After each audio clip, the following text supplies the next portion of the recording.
time has finally come. Yeah, it might be a bit early, but I've been keeping this inside of me for a while now.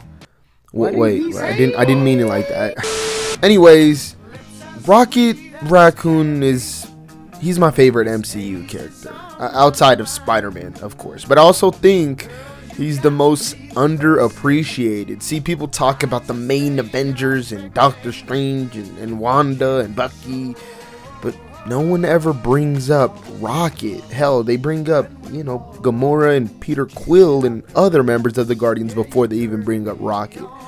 So I'm here to tell you why. Not only why am I excited and worried about Guardians of the Galaxy Volume 3, but also just exactly why Rocket Raccoon is the saddest creature in the galaxy.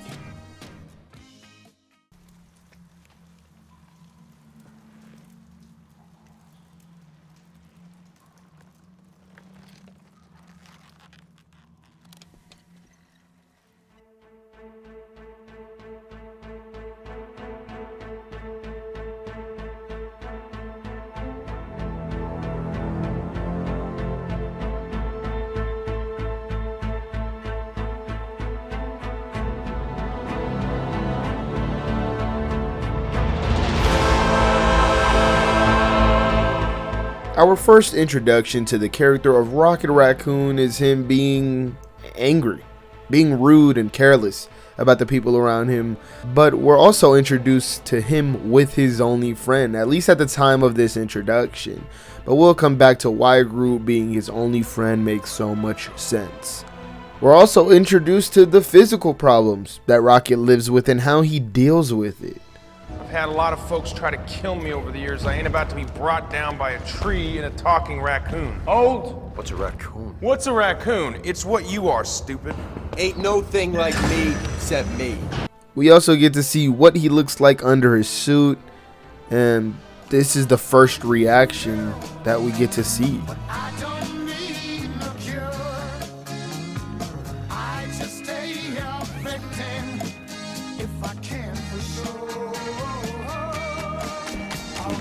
A look of disgust on Star-Lord's face. See, this is a small but noticeable foreshadowing detail that explains exactly what makes Rocket act the way he does without any dialogue. Throughout the course of this film, we see Rocket constantly being careless about the people around him. I ain't waiting around for some human with a death wish. You got the orb, right? But shortly after that scene, Rocket and Drax get drunk and they start to fight. Whoa, what are you doing? This vermin speaks of affairs he knows nothing about. That is true. He has no respect. That is also true. Hold on. Keep calling me vermin, tough guy. You just want to laugh at me like everyone else. Rocket, you're drunk, all right? No one's laughing at you. He thinks I'm some stupid thing. He does. Well, I didn't ask to get made. I didn't ask to be torn apart and put back together over and over and turned into some little monster. Rocket, no one's calling you a monster. He called me vermin. She called me rodent. See, it's not up until this point that we finally hear what makes Rocket hurt.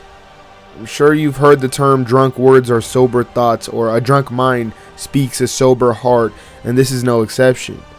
That first look that Peter gave to Rocket while changing now makes more sense. It all now makes sense. He's always been treated this way, but how does that affect the people around him?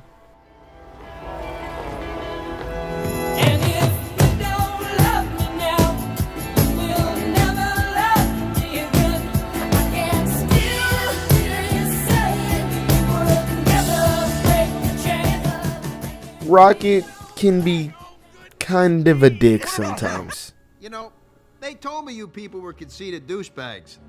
But that isn't true at all.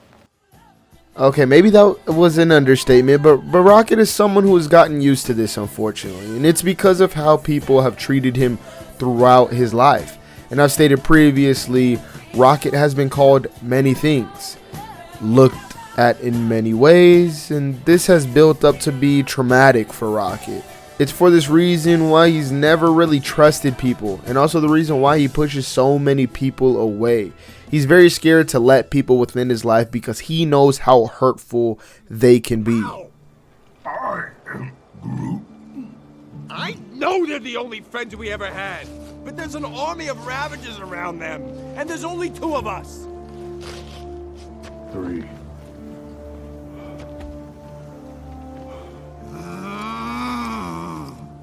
When we first see Rocket, we see him with Groot as his friend, and this isn't because Groot connects with Rocket on a deeper level than the rest of the Guardians or something. It's actually the exact opposite.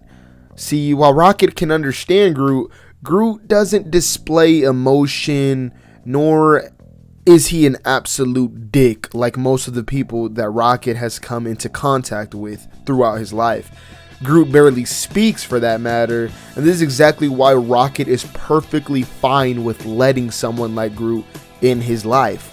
Rocket's only friend when we meet him is literally a talking tree that barely has brain activity, and that's why Rocket is okay with him. Rocket can't really connect with people, so when he does, it means so much to him.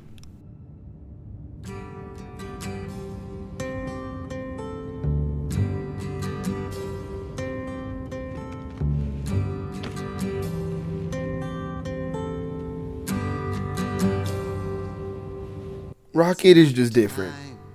He's been experimented on, traumatized by the public's perception of him, but what mostly hurts him is that only a handful of people can actually connect with him on a personal level. But when Rocket does meet those people, he gets scared. See, there's one thing that connects most of the Guardians together, and that is the loss of a family. Peter lost his family, Gamora lost her family, Drax lost his family, but Rocket and Groot don't connect with him in the same way on a personal level. So although Rocket by this point has made some friends and they can connect with him on a basic level of loss and trauma, they still don't know what it's like to be perceived in the way Rocket is or feel the way Rocket is. And for him, he thinks for that reason, they will never truly love him. They will never truly care about him. So he does what he's used to. He pushes them away because he's scared. He's scared that they're just like the rest of the people that he's met before. Hope Daddy isn't as big of a dick as you, orphan boy. What is your goal here? To get everybody to hate you? Because it's working. Rocket's journey throughout the second film completes this arc in a very beautiful way, in my opinion.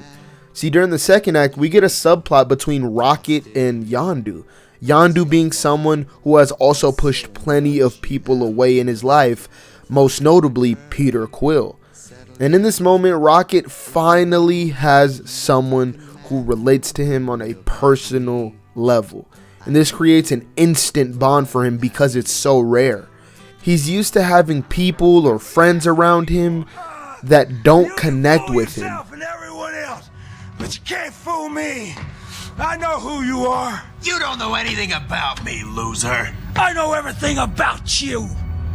I know you play like you're the meanest and the hardest, but actually you're the most scared of all. Shut up. I know you steal batteries you don't need, and you push away anyone who's willing to put up with you, because just a little bit of love reminds you how big and empty that hole inside you actually is. I said shut up. I know them scientists what made you never gave a rat's ass about you. I know who you are, boy, because you're me. This relationship ultimately builds up an emotional connection for Rocket that he hasn't felt since he lost Groot, another character that Rocket felt genuine love for and let in his life. See, when Rocket and Yondu have their final interaction, he gathers Gamora, Drax, Baby Groot, and Nebula to get off planet Ego before it explodes. But Peter and Yondu are left. Where is he? And then we get this scene. Rocket.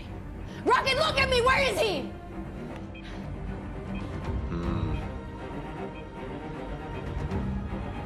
No, I'm not leaving without him.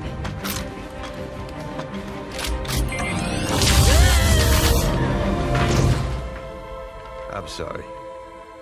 I can only afford to lose one friend today. Rocket isn't talking about Peter here. And I know that's what most people think, but he understood that Yondu planned on sacrificing himself for Peter in their last conversation. And that is exactly why he acts this way. Yondu eventually passes away towards the end of the film. And although Peter eventually found love for him as a father, that loss feels equally as bad to Rocket. And it's because Rocket lost the only person that truly knows what it feels like to be in his shoes. He lost a part of himself in a way, and this is why the film literally ends with him crying.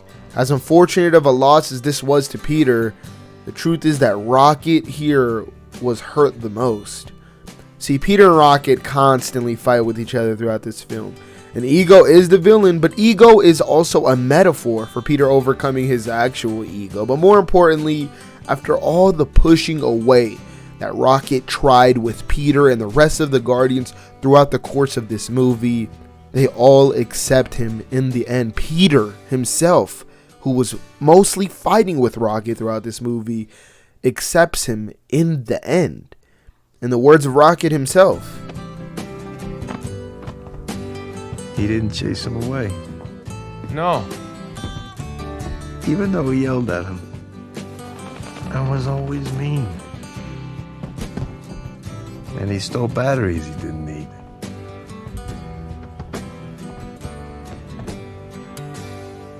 Well, of course not.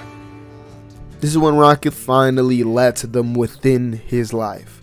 This is when he realizes that they are the first people he's met that will be there for him no matter what he does. This is when he realizes that he actually has a family there for him when he needs it the most. But what if they're not there? What happens when he doesn't have that family? He fights for them. Simple, because of how much each and every member means to him.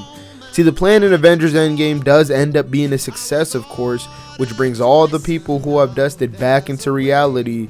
And this means a lot for Rocket, especially because of who and what he lost before this. He lost Groot, he lost Yondu, and after he ends up losing Gamora, Groot again, Mantis, Drax, and Peter, Rocket loses his family. See, Rocket can finally connect with the rest of the team on a personal level. And that connection between Drax, Peter, and Gamora that I mentioned previously is now something Rocket can also connect to. And as his family was taken away from him, who was he left with? He was left with the person that has also pushed people away from her countless times, Nebula. And at this point, Nebula only really just recently finally created a close bond with someone, that someone being her sister Gamora, which Rocket and Nebula could mourn for. Nebula and Rocket end up spending 5 years with each other. 5 years spent between two people who have lost the only family they have.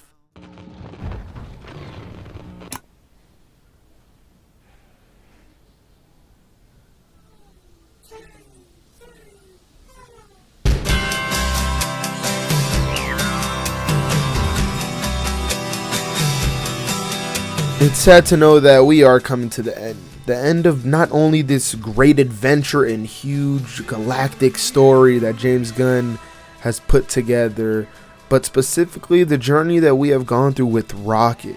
But the journey isn't over yet. See, James Gunn has talked about how this is the final chapter for this Guardians team specifically, but mostly he's talked about how Guardians of the Galaxy Volume 3 is a Rocket-centric story. It'll be really interesting to see his traumatic past of being experimented on, but also how the Guardians react to hearing about this. See, Rocket as a character means a lot to me and to many people. People who have always felt odd or an outcast, looked at differently, picked on. Rocket opening up to his family in this third film has a lot of potential to be more emotionally satisfying than both previous films, which were already huge punches to the gut in my opinion. Some of the most emotional MCU content we've ever gotten. I truly can't wait for this film. It's my most anticipated MCU film for good reason. It'll be emotional, and as much as I don't want to lose any of these characters, it's inevitable. Am I prepared to be an emotional wreck though? Well, only time can tell. I hope this video gave you some insight on the character of Rocket and his development throughout the course of the MCU, and why he acts the way he does, makes the choices and decisions he does, and why mostly I see him as such an underappreciated character amongst the majority of audiences. But most importantly, I hope it gave you insight on why he's the saddest creature in the galaxy.